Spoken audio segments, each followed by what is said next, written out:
My sisters and brothers, I greet you all with the love and peace of the Lord, and I invite you fraternally to meditate together with me on the festivity of the Immaculate Heart of Mary, which we celebrate on 20th June 2020. The second Saturday after the Pentecost Sunday, we celebrate the feast of the Immaculate Heart of Mary. And how beautiful it is to celebrate the Sacred Heart of the Son on Friday, and on Saturday the Immaculate Heart of the Mother. It is not coincidental or merely sequential, but something very meaningful and significant. What is sacred reflects what is immaculate, and what is immaculate contains and embodies what is sacred. The Sacred Son reflects the Immaculate Mother, and the Immaculate Mother embodies the Sacred Son. Holiness and immaculateness are integrated and inseparable. To be holy is to be pure. The more we conduct ourselves unstained and uncontaminated with an immaculate heart, the more we grow in holiness. Similarly, the more we are holy, the more we grow pure and maliceless.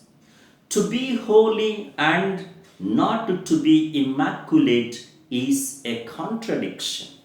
In fact, sacredness and immaculateness are not something accidental or additional to us.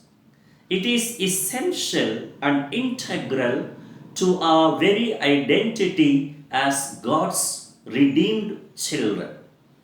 To be holy and blameless is God's purpose for us, and He has destined us for such an eternal bliss. Ephesians 3:4. And our sanctification is God's will. 1 Thessalonians 4 verse 3. So, to grow sacred and immaculate should be our priority and perennial pursuit. Certainly, it is God's gratuitous grace and not our merit. But this does not take away our role, our responsibility, our cooperation, and our effort. We should work hard to merit what we are graced with. This is what Mary did. If her immaculate conception shows predominantly the singular grace and the privilege accorded to her by God, her immaculate heart shows preeminently her humble cooperation with that grace. She constantly preserved her heart and life from sin and fostered sanctity thanks to God's grace. Mary's immaculate heart is not only a pointer to her personal holiness and purity, but much more, also a strong inspiration and pathway to be pure and immaculate ourselves.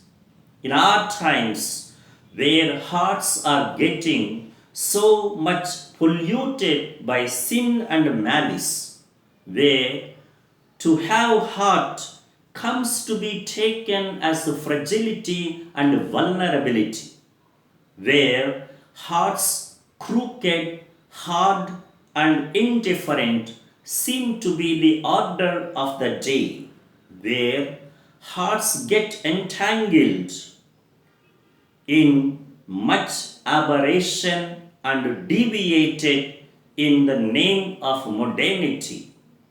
The Immaculate Heart of Mary is a consolation and a remedy. Let us then strive constantly with Mary's helping hand to be pure and immaculate ourselves. May God bless us all.